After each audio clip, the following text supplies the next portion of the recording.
Assalamualaikum warahmatullahi wabarakatuh. Perkenalkan kami dari kelompok 4 akan mempresentasikan hasil diskusi kelompok kami, yaitu materi kewirausahaan atau entrepreneurship.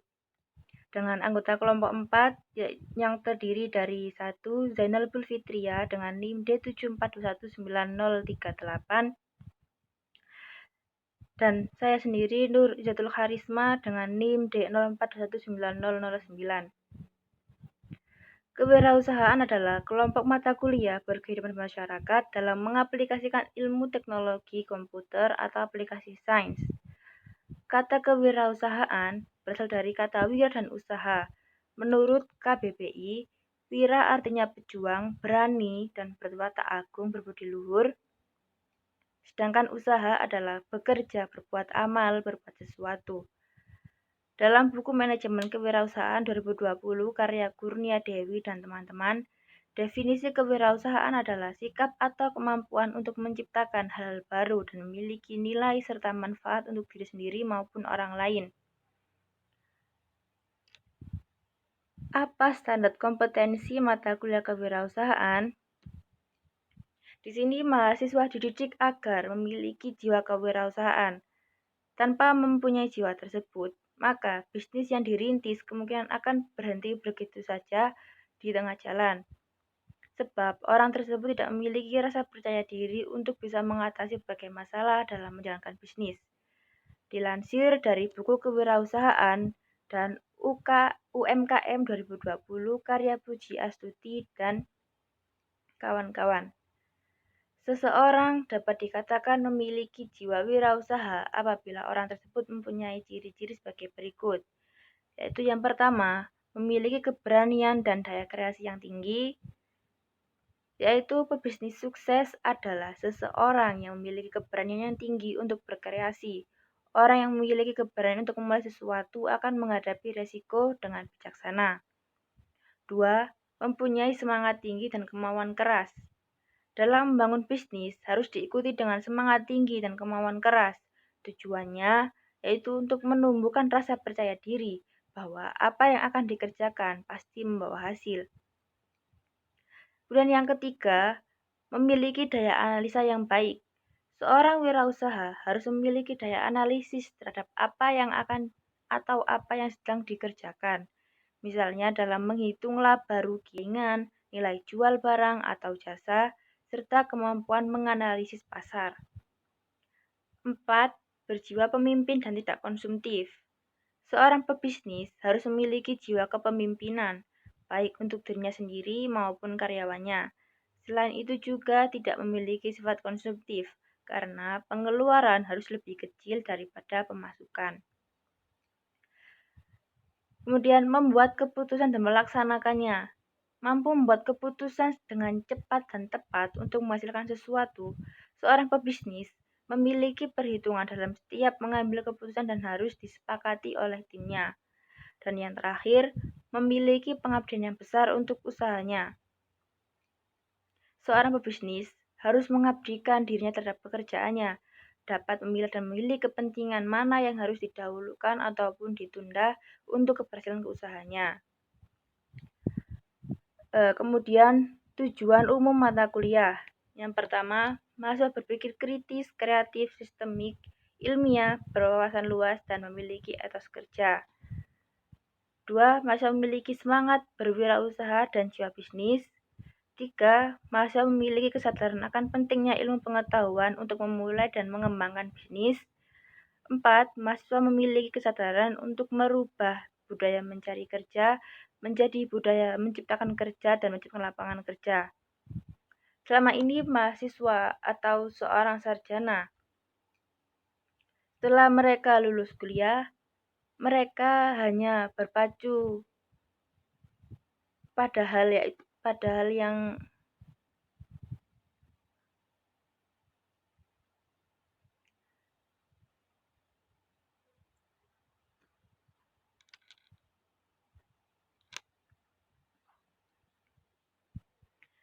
mahasiswa memiliki kesadaran untuk merubah budaya mencari kerja menjadi budaya menciptakan kerja dan menciptakan lapangan kerja.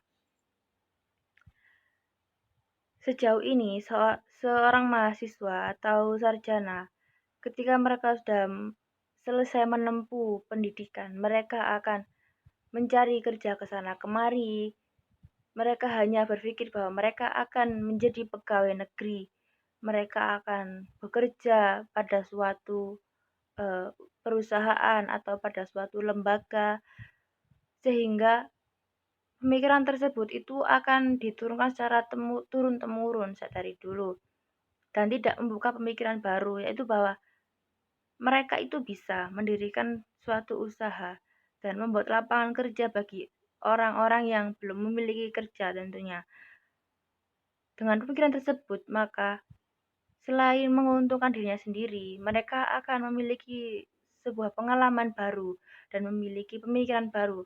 Mereka akan berpikir dengan sendirinya dan mereka tidak berpacu pada pemikiran yang saya rasa itu adalah pemikiran turun-temurun, yaitu budaya mencari kerja. Kemudian yang kelima, mahasiswa memiliki kesadaran untuk melakukan perubahan dengan melahirkan kemampuan dan memiliki cita-cita yang tinggi. Tujuan khusus mata kuliah kewirausahaan. 1. Agar memiliki minat, kemauan, dan kemampuan menjadi wirausaha. 2. Agar termotivasi untuk mendirikan usaha, terutama usaha kecil dan menengah. 3. Agar memahami teknik untuk mendirikan usaha, cara membaca peluang usaha, dan menjalankan usaha secara profesional. Mendirikan suatu usaha itu memerlukan suatu teknik dan ilmu-ilmu tentang usaha, tentang kewirausahaan itu sangat penting ketika mendirikan usaha. Dengan ilmu-ilmu tersebut, maka kita akan bisa membaca peluang, bisa mengembangkan potensi diri kita, mengembangkan ide-ide kita, agar meskipun usaha kita sama dengan milik orang lain, dengan adanya ilmu tersebut, dengan adanya ide-ide kita, ide-ide kreatif kita, tentu kita akan membuat usaha kita itu berbeda dengan yang lainnya. Usaha kita itu tidak sama dengan yang lainnya. Meskipun usaha kita adalah usaha baru atau usaha rintisan, kita tidak akan memiliki rasa minder dengan usaha yang tentunya berdiri lebih awal dari kita, karena kita itu memiliki sebuah keunggulan sendiri. Jadi seperti itu. Kemudian mampu merancang rencana wirausaha ke depan mulai dari sekarang.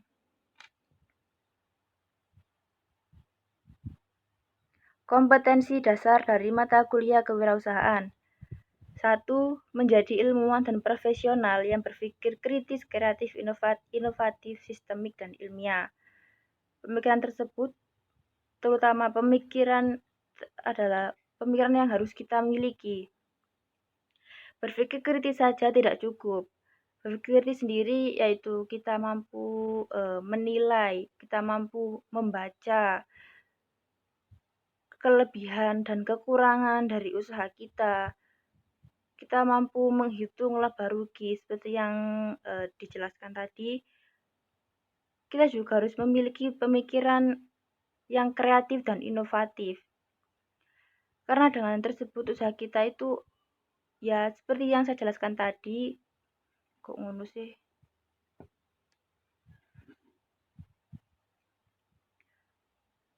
1. Menjadi ilmuwan dan profesional yang berpikir kritis, kreatif, inovatif, sistemik, dan ilmiah. Jadi berpikir kritis saja itu tidak cukup. Jadi kita harus berpikir kreatif, inovatif, sistemik, dan ilmiah. Seperti yang dijelaskan tadi, supaya kita itu memiliki kelebihan tersendiri dari usaha-usaha yang telah berdiri sejak dulu atau sejak sudah lama. Kemudian menjadi wirausahawan yang berbasis ilmu pengetahuan dengan modal bisnis. Bisnis di sini adalah suatu singkatan dari berbasis ilmu, inovatif, strategi, niat yang kuat, informasi dan teknologi, dan supel. Berbasis ilmu itu merupakan suatu dasar saat mendirikan suatu usaha. Karena tanpa ilmu kita tidak bisa menjalankan bisnis kita dengan baik. Kemudian inovatif yaitu kita mampu berkembang, kita mampu membuat kreasi kita sendiri, kita mampu menjalankan bisnis kita dengan ide-ide cemerlang kita agar bisnis kita itu terlihat berbeda dengan yang lainnya. Kemudian strategi ini merupakan suatu langkah yang sangat penting ketika melakukan suatu usaha, karena dengan kita bisa membuat strategi atau kita bisa membaca strategi dari pebisnis yang lainnya, tentu usaha kita itu akan berjalan dengan lebih baik lagi, insya Allah. Kemudian niat yang kuat, niat yang kita tanamkan dari hati saat kita mendirikan bisnis, insya Allah itu akan menumbuhkan jiwa semangat kita saat melakukan bisnis. Meskipun kita mengalami kegagalan karena kita berniat mendirikan usaha, maka pemikiran-pemikiran yang pesimis tadi itu akan tersingkirkan dengan sendirinya dengan niat yang kuat tadi. Kita tidak akan takut dengan ancaman, dengan hambatan yang ada di luar sana, karena kita sudah memiliki niat yang kuat. Dan informasi dan teknologi ini merupakan hal penting saat mendirikan suatu bisnis. Kita mampu menguasai teknologi agar kita lebih cepat mempromosikan usaha-usaha kita. Dengan kita menguasai teknologi, maka usaha kita itu akan lebih dikenal pada khalayak umum dengan cara mempromosikan di sosial media atau di toko-toko online yang ada, maka usaha kita itu akan lebih dikenal dan insya Allah lebih maju. Kemudian pelanggan juga itu akan tidak hanya orang-orang di sekitar usaha yang kalian dirikan, maksudnya itu orang-orang di lingkungan yang sekiranya itu hanya tahu usaha kalian yang kalian dirikan. Kemudian informasi dan teknologi. Ini merupakan hal yang penting kita mendirikan usaha. Kita harus pandai-pandai mengoperasikan teknologi pada zaman sekarang. Kita harus pandai-pandai mampu untuk menguasai teknologi, karena dengan itu usaha kita akan lebih cepat dikenal, yaitu dengan memposting atau dengan mempromosikan usaha kita pada lapak-lapak toko online, pada sosial media, dan dengan ide-ide kreatif kita dengan memajang postingan-postingan kita dengan memberi caption yang sangat menarik, itu tentu akan menjadi poin tambah ketika seseorang melihat dagangan kita.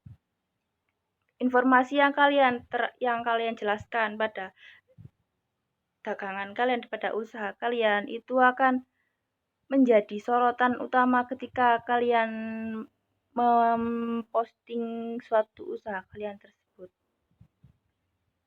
Dan kalian juga harus memberikan foto terbaik ketika kalian memposting usaha kalian.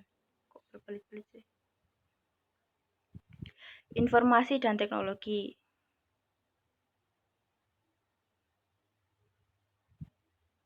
Informasi dan teknologi merupakan suatu hal yang penting ketika kita menjalankan suatu usaha, karena dengan kita menguasai teknologi dan informasi itu akan mempermudah kita untuk mempromosikan usaha kita pada khalayak umum. Seperti kita mempromosikan usaha kita pada sosial media, pada toko-toko lapak online, itu akan mempermudah kita untuk membuat usaha kita itu menjadi lebih besar lagi. Kemudian supel, yang dimana kita itu harus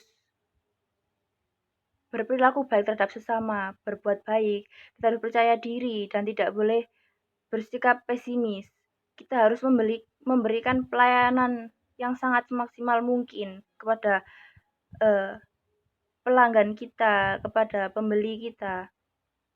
Karena dengan tersebut, seorang pelanggan itu akan merasa nyaman dengan dengan kita gitu. Jadi ketika kita memberikan pelayanan yang maksimal, mereka akan dengan nyaman membeli di toko kita. Mereka akan merasa, oh, penjualnya ini sangat ramah. Mereka memberikan penjelasan yang sangat jelas pada kita tentang usahanya. Jadi seperti itu. Kita harus memiliki sifat-sifat tersebut. Jadi kepanjangan dari bisnis ini merupakan sebuah kunci untuk kalian memulai usaha. Kemudian kewirausahaan atau entrepreneurship. Pertanyaan: apa yang akan saudara lakukan setelah menyelesaikan pendidikan sarjana pendidikan matematika UINSA? A. Mencari pekerjaan atau menjadi pegawai. B. Menjadi wirausahawan. C. Menjadi karyawan sambil berwirausaha. Ayo, pilihannya apa? Tentu saja, pilihan yang terbaik dan yang paling baik adalah pilihan C. Menjadi karyawan sambil berwirausaha. Menjadi karyawan atau kita menjadi pegawai di tempat lain itu merupakan hal yang baik, karena selain kita memanfaatkan pengetahuan kita memanfaatkan apa yang kita pelajari selama mengenyam di bangku pendidikan, kita juga bisa sambil berwirausaha, kita bisa mendirikan usaha kita. Seperti yang tadi dijelaskan di awal, bahwa berwirausaha itu membutuhkan suatu ilmu, suatu strategi agar usaha kita itu bisa lebih baik lagi. Dan opsi C itu yang sangat baik. Kemudian, bagaimana motivasi berwirausaha di kalangan mahasiswa? Motivasi berwirausaha di kalangan mahasiswa ini merupakan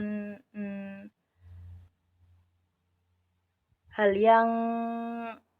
yang mungkin sekarang sudah banyak mahasiswa yang memiliki usaha kecil-kecilan, yaitu mulai dari online shop. Tapi banyak juga mahasiswa yang masih takut untuk memulai usaha karena mereka banyak yang berpikir, apa daganganku akan laku? Atau juga mereka bisa saja berpikir bahwa mereka itu tidak ingin menyaingi temannya sendiri. Seperti itu kan, banyak online shop itu yang dagangannya itu sama dengan temannya gitu. Jadi motivasi mereka itu masih perlu ditambah lagi. Jadi mereka itu bisa memulai usaha mereka itu mulai dari online shop yang seperti dilakukan banyak kalangan remaja saat ini. Kemudian, bagaimana orientasi mahasiswa setelah lulus? 1. Hanya mencari kerja, bukan menciptakan lapangan kerja. 2. Jumlah orang yang menganggur tiap tahun bertambah. 3. Pertumbuhan lapangan kerja semakin sempit. Ya, seperti tadi itu, kita setelah lulus itu bisa menciptakan kerja, yaitu dengan mendirikan suatu usaha. Agar orang yang menganggur itu akan berkurang dengan kita mendirikan suatu usaha. Kita akan juga membantu perekonomian orang-orang yang belum bekerja. Kemudian sistem pendidikan di Indonesia. Seorang penulis buku tentang motivasi, yaitu Max Gunther, pernah mengkritik sistem pendidikan di Amerika Serikat tahun 70-an. Katanya hanya akan melahirkan lulusan sanglaritis. Artinya mereka mempunyai mental buruh, yaitu ingin menjadi pegawai negeri atau pegawai swasta karena kurang mampu dan mau menciptakan lapangan kerja sendiri. Kasus di Indonesia, hal itu masih terjadi sampai sekarang. Ya, memang pemikiran itu adalah pemikiran awam, pemikiran turun-temurun, atau mungkin juga dari lingkungan dan orang tua mereka yang mereka itu sudah mengajari kita bahwa setelah lulus kita terus mencari kerja.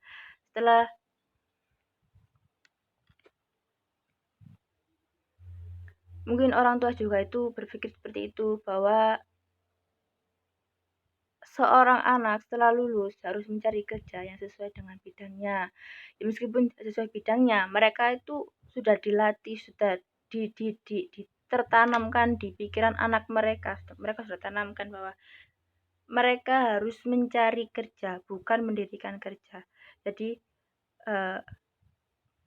buku tentang motivasi Max Gunther ini tuh sangat benar bahwa seorang lulusan mereka itu hanya mempunyai mental buruh karena mereka belum memiliki belum termotivasi untuk mendirikan suatu usaha. Kasus pengangguran di Indonesia. Jumlah pengangguran di Indonesia 10% adalah kaum intelek yang menyandang gelar pendidikan perguruan tinggi. Karena seorang sarjana, mereka itu setelah lulus hanya berpacu pada saya harus bekerja di sini dan harus memanfaatkan gelar yang saya dapat, harus memanfaatkan ilmu yang saya dapat selama mengenyam pendidikan. Padahal mereka itu bisa mengembangkan ilmu-ilmu mereka yang sebenarnya mereka itu mempunyai ilmu usaha, mereka itu bisa. Tapi mereka itu belum mau membuka pemikiran tersebut. Karena mereka itu sudah terpaku pada pemikiran bahwa mereka itu harus mencari kerja setelah lulus. Harus pekerjaannya itu sesuai. Mereka harus menjadi pegawai negeri, mereka harus memiliki penghasilan. Padahal mereka itu bisa memiliki penghasilan tidak hanya dengan